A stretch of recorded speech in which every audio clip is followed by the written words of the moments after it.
Je suis désolé de ne pas avoir pu être parmi vous aujourd'hui. J'avais pris des engagements familiaux en Vendée. Et même si c'est sans doute la première fois que je ne peux pas participer à un grand rassemblement de sens commun, je suis sûr que vous comprendrez que je me dois aussi au mien. Alors je veux naturellement saluer votre courage, votre ténacité, celle bien sûr de tous vos responsables, de votre présidente, Laurence Trochu.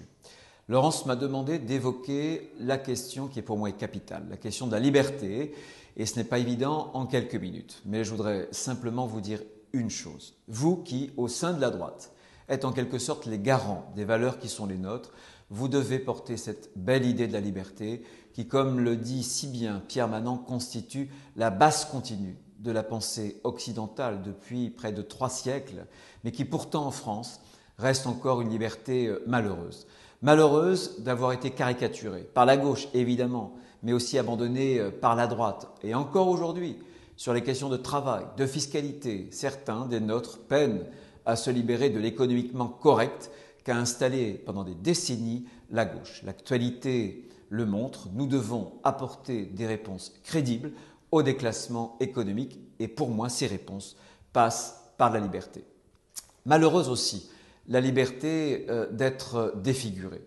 Si je ne veux pas d'une liberté molle, quand il s'agit de défendre par exemple la liberté d'entreprise, le libre choix des parents pour l'école, les libertés locales pour nos territoires, la liberté intellectuelle avec son corollaire, la liberté d'expression, je veux encore moins de cette liberté folle sans limite. Sans limite politique, à travers cette conception radicale de la liberté de circulation qui prévaut depuis trop longtemps en France mais surtout en Europe et qui au nom de la mobilité, de la fluidité est en train de broyer nos souverainetés, nos frontières, nos identités. Sans limite anthropologique avec ce tout est possible que professe la technoscience, oubliant évidemment que la civilisation et en particulier notre civilisation, c'est aussi la conviction que tout n'est pas souhaitable, surtout lorsqu'il s'agit de l'intérêt de l'enfant.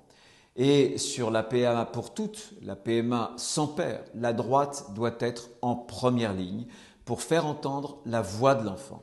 Je sais que Laurent partage aussi, comme moi, cette exigence. Alors naturellement, face à tous les faux prophètes de ces fausses libertés, défendre une vraie liberté, une liberté authentique, ça n'est pas une chose facile. Mais la liberté est un système, et un système de courage, comme le disait si bien Peggy.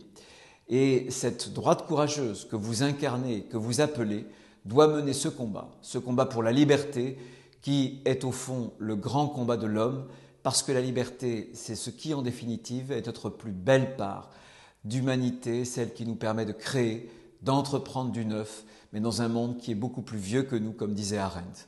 Car choisir la liberté, c'est oser choisir ses fidélités. Alors n'ayez pas peur de mener ce combat, ne vous laissez surtout pas intimider, mais vous avez l'habitude. N'ayez pas honte d'être des amoureux de la liberté, portez-la comme une fierté pour vous-même, bien sûr, mais surtout portez-la pour la France.